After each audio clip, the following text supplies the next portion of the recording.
Minha família sempre foi muito grande. Ao todo, minha avó teve 7 filhos e cada tem em torno de 1 ou 2 filhos. E eu era a neta mais velha, tendo que ser a responsável sempre quando os primos se juntavam. Um certo dia, nos juntamos todos na casa do meu tio Thomas. Meus tios e meus pais iam para um baile à noite e precisavam que alguém ficasse como babá. Por eu ser a mais velha, já com 15 anos, e o mais velho atrás de mim ter apenas 11, eu fiquei de babá para cuidar de todas as crianças. A casa do meu tio foi a escolhida, pois era a maior de todas. Todas as vezes que passávamos o dia lá, íamos dormir no segundo andar, no maior quarto da casa, onde tiramos as camas e colocamos muitos colchões no chão. Ao anoitecer, eles partiram e as crianças e eu brincamos noite adentro. Um pouco depois de comer, fomos deitar e eu deixei todos em seus respectivos colchões e desci para assistir TV. O dia estava frio e a casa era enorme. De repente, escuto passos na escada e vejo Priscila, em pé, coçando seu olho, falando que não conseguia dormir e pedindo para ficar comigo. Eu deixei e ela se sentou ao meu lado, encostada em mim. Em seguida, Mateus aparece na ponta da escada e pede para ir ao banheiro. Ele ainda não sabe muito bem como utilizá-lo, e eu subo, deixando Priscila sozinha na sala.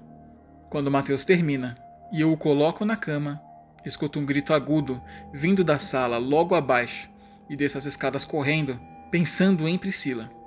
Ao descer, a porta que dava acesso à garagem estava aberta e os gritos vinham de lá.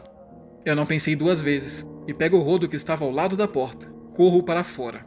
Eu vejo um homem de costas levando Priscila nos ombros, que chorava e gritava.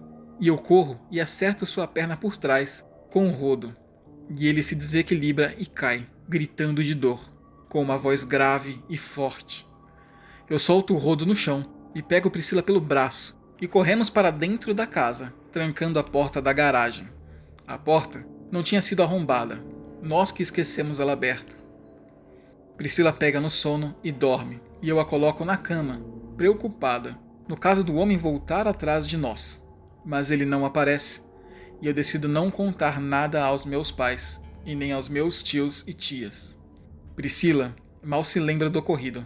Ela era muito nova, com apenas 4 anos.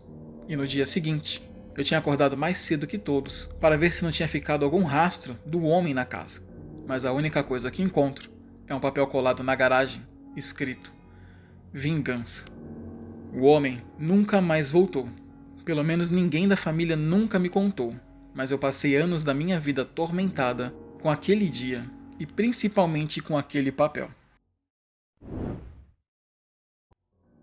Minha irmã estava dando à luz ao seu segundo filho, e eu fiquei na casa deles cuidando do meu sobrinho, que tinha 9 anos na época. Naquela noite, eu o coloquei para dormir em seu quarto no segundo andar. Neste mesmo andar, haviam mais 2 quartos e um banheiro.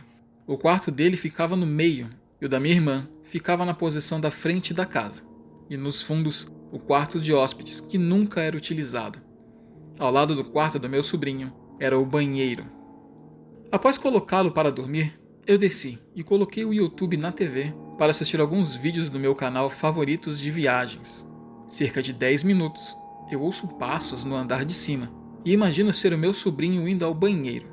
Os passos param por um tempo e voltam em seguida, entrando no quarto da minha irmã. E eu escuto a cômoda ser arrastada.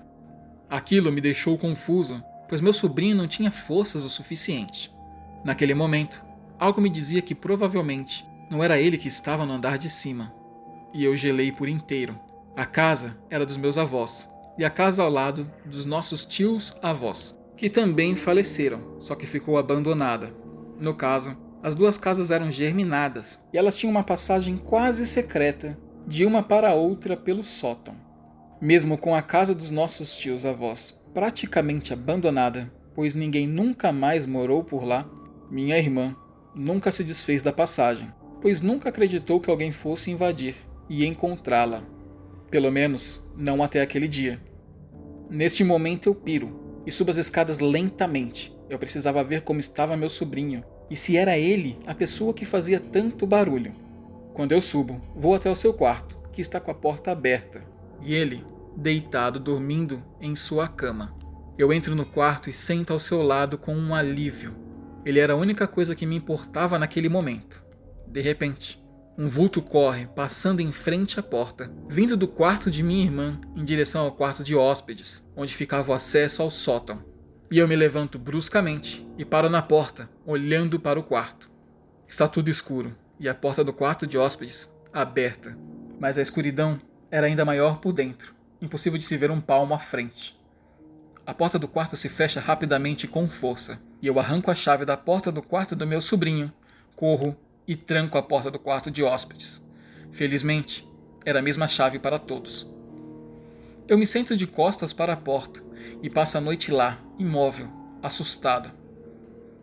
Na manhã seguinte, conto tudo à minha irmã que teve alta e a seu marido, e eles dão risada e dizem ser o fantasma do nosso tio-avô aprontando. Eu não acredito naquilo e aviso para que tomem cuidado, pois o que eu vi e presenciei na noite anterior não era fantasma, era alguém com muita maldade.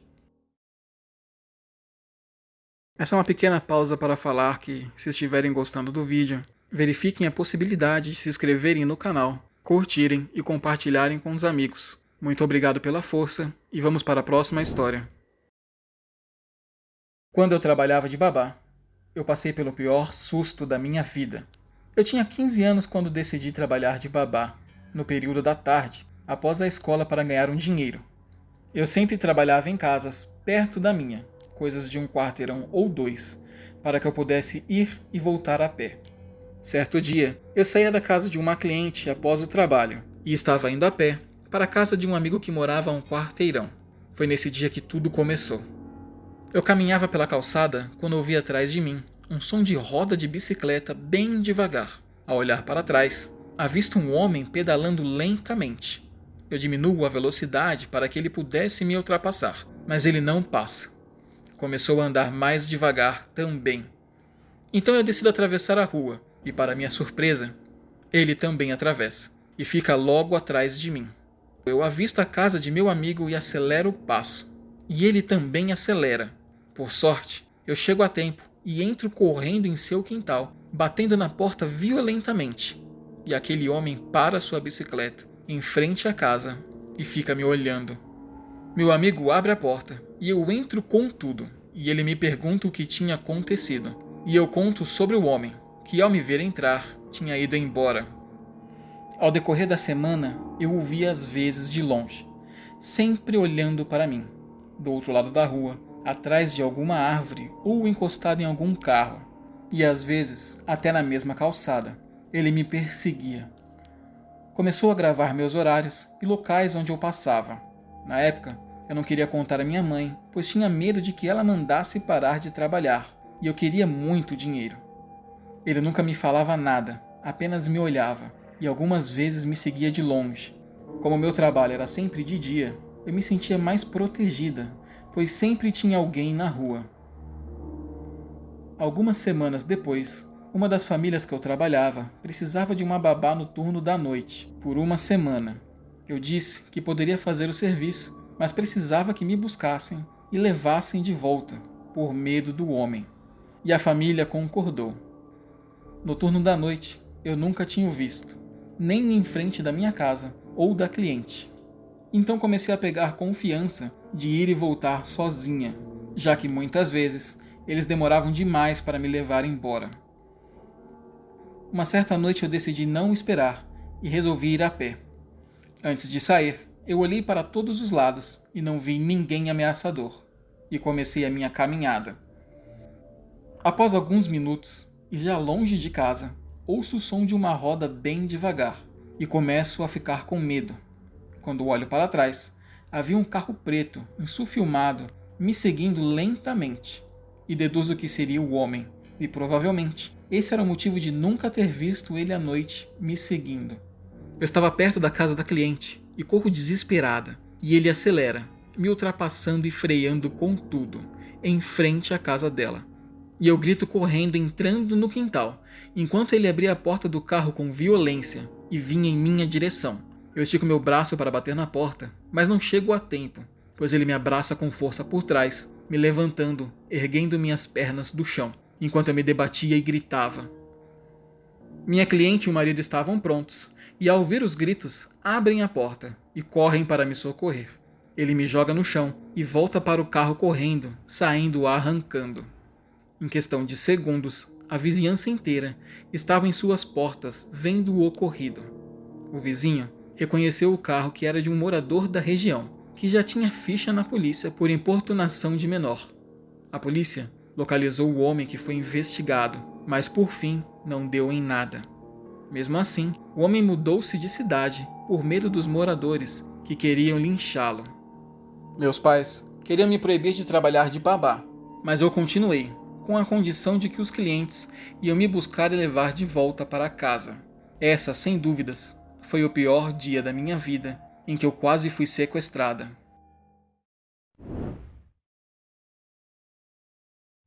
Um casal de amigos meus precisavam de uma babá. Eles sempre saíam sexta à noite para comemorar e levavam o filho com eles. Mas eles gostariam de um dia a sós e me ofertaram a cuidar do André, que era o seu filho. Como eu não andava fazendo nada demais, estava com tempo livre e precisando do dinheiro, eu aceitei. Neste dia, eu saí com André, que tinha 8 anos, para brincar no balanço do quintal de sua casa. Me lembro que eles estavam reformando o jardim e tinham muitas pilhas de terra e pedra por lá. Nós brincamos no balanço até às 8, quando começou a escurecer demais, e entramos. Às 9, eu coloquei o pequeno André para dormir e fiquei sentado na sala assistindo TV. Pouco mais de 30 minutos, eu escuto um barulho vindo do lado de fora, da parte do jardim. Eu me levanto e vou até lá verificar, olhando pela janela, e estava muito escuro e não consigo ver nada. Quando volto, a porta do quarto de André estava um pouco fechada e eu tinha deixado ela aberta. Eu acho aquilo muito estranho e entro para ver se não tinha deixado a janela encostada. Assim como o jardim. O quarto estava muito escuro, mas o brilho que vinha de fora iluminava um pouco o lugar. E no fundo, no canto, avisto uma sombra no chão. Eu decido acender a luz, quando de repente, a sombra era um homem agachado ao lado da cama. Ele corre em direção à porta, mas eu sou mais rápido, chutando suas pernas, que cai e bate com força a cabeça, ficando muito tonto. Eu consigo mobilizá-lo e chamo a polícia. O homem aproveitou que o jardim estava em reforma e abriu um buraco pequeno que dava acesso para dentro da casa, onde seria capaz de passar uma criança ou um homem tão magro como ele. Ele abriu os buracos nas noites de sexta, enquanto todos saíam para passear, e a sua intenção, só Deus sabe, mas com certeza, boa coisa não era.